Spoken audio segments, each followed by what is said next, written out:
समुच्चय बोधक। आओ बच्चों, समुच्चय बोधक के भेदों के बारे में जानते हैं। समुच्चय बोधक के दो भेद हैं। एक समानाधिकरण समुच्चय बोधक, दो व्यधिकरण समुच्चय बोधक। एक समानाधिकरण समुच्चय बोधक ऐसे अव्यय जो दो या दो से अधिक समान शब्दों, वाक्यांशों तथा वाक्यों को जोड़ते हैं, उन्हें समानाधिकरण समुच्चय बोधक कहते हैं। आओ इसके उदाहरण देखते हैं। क मेरे पिताजी हिंदी, अंग्रेजी, तमिल और रूसी बोलना जानते हैं। ख वाणी बहुत बुद्धिमान है परंतु आलसी है। यहाँ पर और, परंतु समानाधिकरण समुच्चय बोधक हैं, क्योंकि ये दो शब्दों तथा वाक्यों को आपस में जोड़ रहे हैं। समानाधिकरण समुच्चय बोधक के चार भेद हैं। क संयोजक, ख विकल्पक, ग विरोधवाचक, घ परिमाणवाचक। क संयोजक जो समुच्चय बोधक शब्द दो वाक्यों या वाक्यांशों को जोड़ने का कार्य करते हैं, उन्हें संयोजक कहते हैं। इसको उदाहरण के द्वारा समझते हैं। रचना ने पुस्तक खरीदी और मैंने पत्रिका खरीदी। यहाँ पर और दो वाक्यों को जोड़ रहा है, अतः ये संयोजक है। कुछ संयोजक इस प्रकार हैं, अर्थात, या, एवं, तथा, और, आदि। ख विकल्पक जो समुच्चय बोधक शब्द दो वाक्यों या वाक्यांशों में विकल्प दर्शाते हैं, उन्हें विकल्पक कहते हैं। इसका उदाहरण है पढ़ो या सो जाओ। यहाँ पर या, पढ़ो तथा सो जाओ दो विकल्पों का बोध करा रहा है, अतः यह विकल्पक है। कुछ विकल्पक इस प्रकार हैं, अथवा, या, परंतु, पर, आदि। ग विरोधवाचक जो समुच्चय बोधक शब्द पहले वाक्य के अर्थ का विरोध प्रकट करते हैं, उन्हें विरोधवाचक कहा जाता है। इसका उदाहरण है मैं बाजार गया पर पुस्तक नहीं मिली।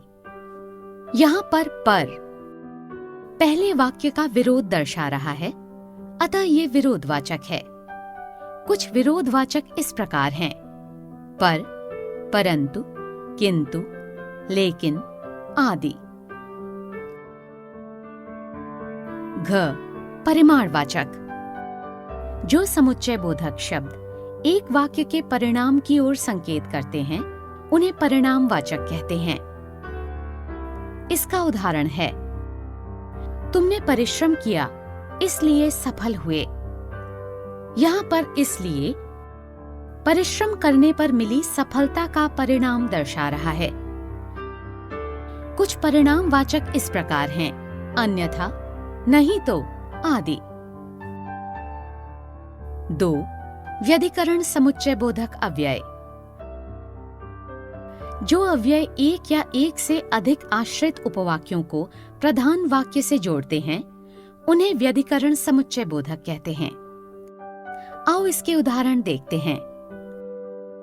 क मैं घर निकली ही थी कि वर्षा होने लगी। ख अगर तुम मुझसे कहते तो मैं अवश्य चलता। इन वाक्यों में की, तो आश्रित वाक्यों को प्रधान वाक्य से जोड़ने का कार्य कर रहे हैं, अतः ये व्यधिकरण समुच्चय बोधक हैं। कुछ व्यधिकरण समुच्चय बोधक अव्यय इस प्रकार हैं, ताकि, चूंकि, इसलिए, हालांकि, फिर भी, यद्यपि, तथापि, मानो, जैसा कि, आदि। व्यधिकरण समुच्चय बोधक के चार भेद होते हैं। क कारणवाचक, ख संकेतवाचक, ग स्वरूपवाचक, घ उद्देश्यवाचक। क कारणवाचक जिन समुच्चय बोधक शब्दों द्वारा वाक्यों में कार्य के कारण का बोध हो, वह कारणवाचक कहलाते हैं।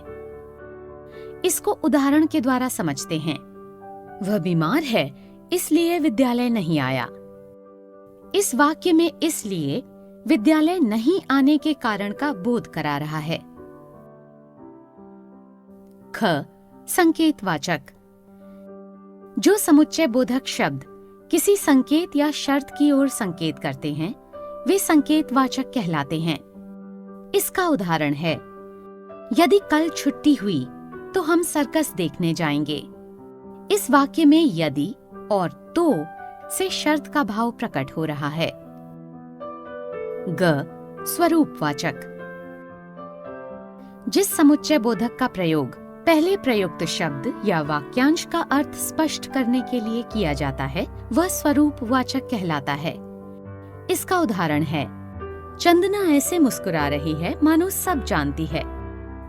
इस वाक्य में मानो के बाद मुस्कुराने का अर्थ स्पष्ट किया जा रहा है। घ, उद्देश्यवाचक। जिस समुच्चय बोधक द्वारा किसी कार्य को करने के उद्देश्य का बोध हो, उसे उद्देश्यवाचक कहते हैं। इसका उदाहरण है, बच्चों पहले शांत हो जाओ ताकि मेरी बात सुन सको।